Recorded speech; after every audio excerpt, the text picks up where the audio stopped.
Hello दोस्तों, आज की वीडियो में प्रश्नावली 1.2 को बेसिक से जानेंगे कि प्रश्नावली 2 में बेसिक से चीजें क्या हैं। तो सबसे पहले हम जानते हैं सबसे बेसिक की चीज है प्रश्नावली 1.2 की आवाज गुणनखंड, जिस पर अगर तुम्हें प्रश्नावली 1.1 अच्छे तरीके से जाननी है तो उसके लिए तुम्हें यूक्लिड हॉर्न एल्गोरिथम या प्रमेय का आना जरूरी है। उसी प्रकार से अगर तुम्हें अच्छी तरीके से बहुत अच्छी तरीके से अगर प्रश्नावली 1.2 को समझना है तो उसके लिए तुम्हें सबसे अच्छी तरीके से आना चाहिए क्या, आवाज गुणनखंड। अगर तुम्हें आवाज गुणनखंड अच्छे तरीके से आते हैं तो मान लो तुम प्रश्नावली 1.2 में तुम्हें ज्यादा कुछ कठिनाई नहीं होगी। ठीक है, क्या आनी चाहिए, आवाज गुणनखंड। तो आवाज गुणनखंड कई लोगों को आता होगा क्योंकि पुरानी कक्षाओं में पढ़ा चुके हैं हम, और कुछ लोगों को कुछ ही लोग होंगे जो लिमिटेड होंगे जिन्हें नहीं आता होगा, वरना ज्यादा लोगों को आता है आवाज गुणनखंड क्या होते हैं। आवाज गुणनखंड जिन्हें नहीं आता उन्हें बता दें कि आवाज गुणनखंड ऐसे संख्याओं के गुणनखंड होते हैं। वे कैसी संख्या होती हैं, देखो तो आवाज संख्या की तो आवाज गुणनखंड करोगे नहीं। देखो मान लो 5 है तो 5 की आवाज गुणनखंड क्या कर लोगे, तो 5 गुणा 1, तो 1 तो सब में गुणा होता है तो 5 में भी होगा, तो इसकी आवाज गुणनखंड क्या होगी, 5 के कोई किसी का आवाज गुणनखंड, आवाज संख्या का आवाज गुणनखंड क्या करोगे तुम, कुछ नहीं, वही संख्या रहेगी। ठीक है, तो आवाज संख्या के तो गुणनखंड होंगे नहीं तो कैसे होंगे, भाज्य संख्या की। लेकिन भाज्य संख्या की गुणनखंड कैसे होनी चाहिए, पहले ही लिखा है आवाज, यानी कि आवाज संख्या के गुणनखंड ऐसी चाहिए जो आवाज हो। जैसे मान लो 200 है, 200 के गुणनखंड तो 100 गुणा 2 भी हो सकता है, 100 गुणा 2 200 होता है। क्या ये आवाज गुणनखंड होगा, नहीं होगा, क्योंकि इसमें आवाज गुणनखंड का मतलब होता है उसमें सभी संख्याएं जितने भी गुणनखंड के रूप में हैं वे सभी अभाज्य हो। ठीक है, तो 100 तो भाज्य, तो ये आवाज गुणनखंड हो नहीं सकता, तो 100 को फिर आवाज में बदलो। 100 की आवाज में कैसे बदलोगे, 50 गुणा 2, 50 गुणा 2 कितने होते हैं, 100। ठीक है, इसमें आवाज क्या है 2, लेकिन 50 भाज्य है तो इसे भी आवाज में बदलना हो। जब तक ये आवाज सभी संख्याएं आवाज में ना बदल जाता था, ऐसे बदलते चले जाएंगे। जैसे 50 है इसे बदलो 25 गुणा 2 में, तो 25 गुणा 2 50 हो जाएगा, इसमें आवाज है 2। ठीक है, 2 एक आवाज संख्या होती है, ये तो पता होगा, और पता भी रहना चाहिए कि 2 एक आवाज संख्या है, 2 एक क्या संख्या है, आवाज, जबकि विषम नहीं है। ठीक है, 2 एक अभाज्य संख्या है, आवाज संख्या 2 है। ठीक है, ठीक, आवाज और विषम में अंतर होता है। ठीक है, 2 एक विषम संख्या नहीं है लेकिन अभाज्य संख्या है। ठीक, अब इसी प्रकार 25 कितने के होंगे, 5 गुणा 5। ठीक है, अब देखो 5 आवाज संख्या है, 2 आवाज संख्या है, 2 है, तो ये सब बढ़ गया किसमें, आवाज में। तो अब जो आवाज है उन्होंने ये साइड से ले लो, जैसे 2 2 2 5 5। ठीक है, सब हुआ है। अब इसके तुम गुणनखंड कर नहीं सकते तो क्या आ जाएंगे तुम्हारे 100 के गुणनखंड, 2 गुणा 2 गुणा 2 गुणा 5 गुणा 5, तो ये होगा तुम्हारे 100 के गुणनखंड, आवाज गुणनखंड, यानी आवाज में बदल दिया। इसे हम इस रूप में भी लिख सकते हैं, 2 देखो 3 बार लिखा है तो इसे हम 2 की घात 3 लिख सकते हैं, और जो 5 2 बार लिखा है इसे हम 5 की घात 2 लिख सकते हैं। इस प्रकार से बदल लेंगे हम। ठीक है, 100 को 2 की घात 3 और 5 की घात 2 पर लिखकर बदल लेंगे। ठीक है, ये इस प्रकार से हल हो जाएगा। ये लिख लो या ये लिख लो, दोनों चीजें बराबर ही है।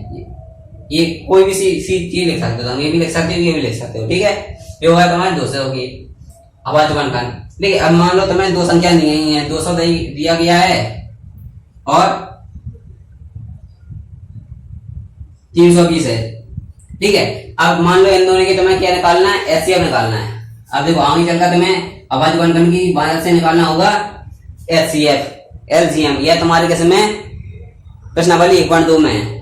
ठीक है, तो एचसीएफ कैसे निकालोगे, देखो पहले तुमने 100 के 200 निकाल लिए, कितने आ गए तुम्हारे, 2 गुणा 2 गुणा 2 5 गुणा 5, या ऐसे कैसे रूप में लिख सकते हो तुम, 2 की घात 3 और 5 की घात 2। ठीक, ये हो गया।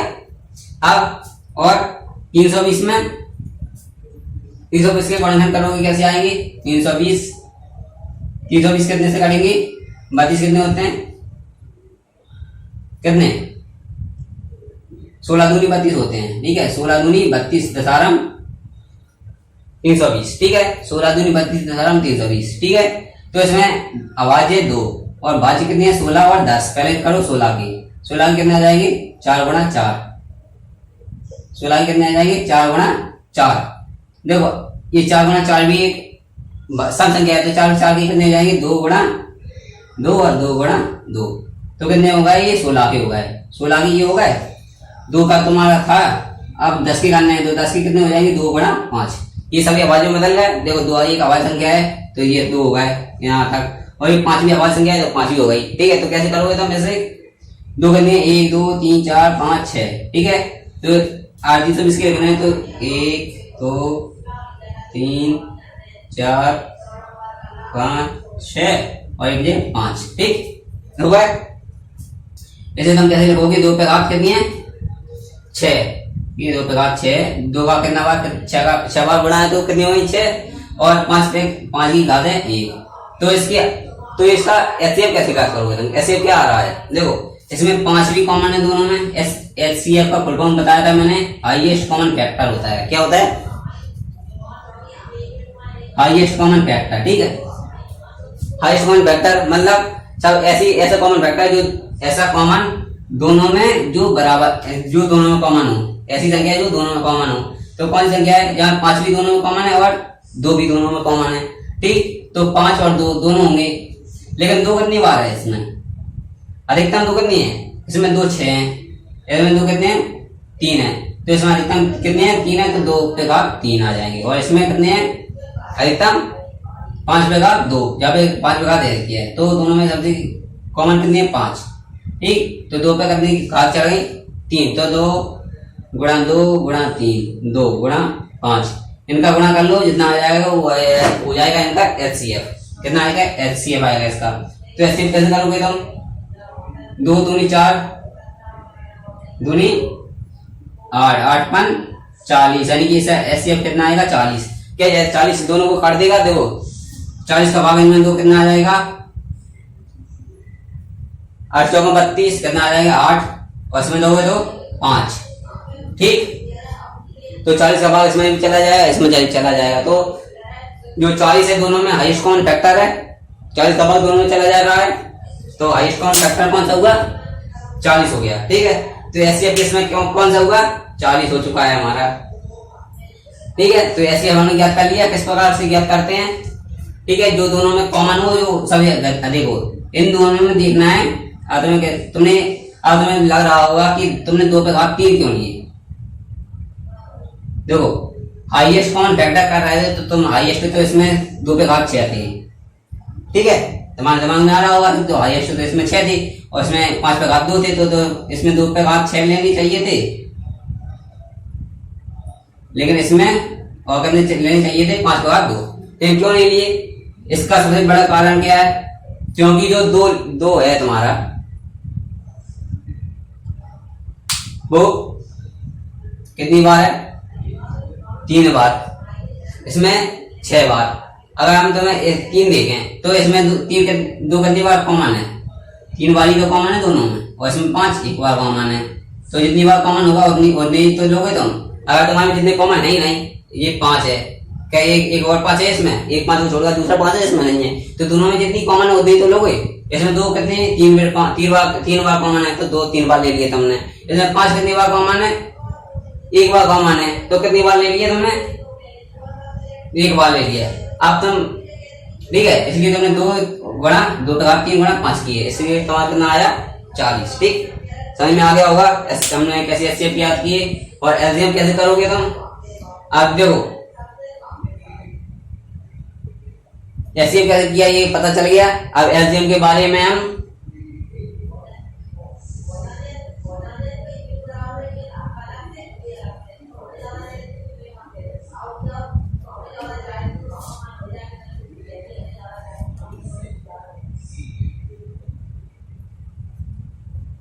एलसीएम के बारे में और बात कर लेते हैं। ठीक है, देखो तो इनमें एलसीएम कैसे ज्ञात करोगे तुम। एचसीएफ तुमने ज्ञात कर लिया। ठीक,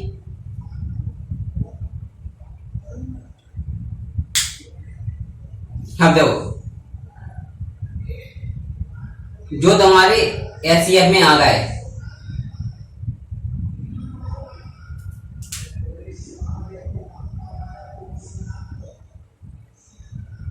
ठीक, ये 40 हो गए, ये तुम्हारी एचसीएफ है। आज हमारे से क्या बची इसमें 5 2 2 2 2 2 2 5, इनका गुणा कर दो। यदि 40 में तुम जो तुम्हारा एचसीएफ आया उसी में तुम 2 का 3 बार है गुणा कितना 5 कर लो। अगर तुम्हारा ये आ गया तो वही तुम्हारा क्या होगा एलसीएम करके देखो कितना आएगा। 4 दूनी 80, 80 दूनी 160, 160 दूनी 160 दूनी कितने होते हैं 320 गुणा 5, ठीक है 0 32 पंचे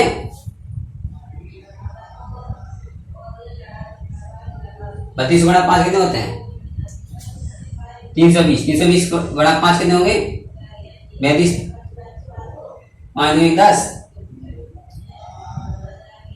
3 5 15 16, 32 पंचे 160 के कितने आ गए 1600 आ जाएगा।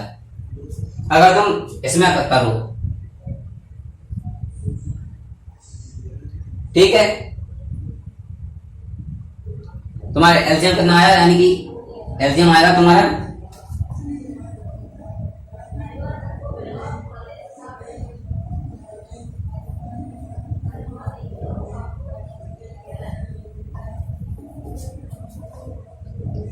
तो एलसीएम आया तुम्हारा कितना 1600।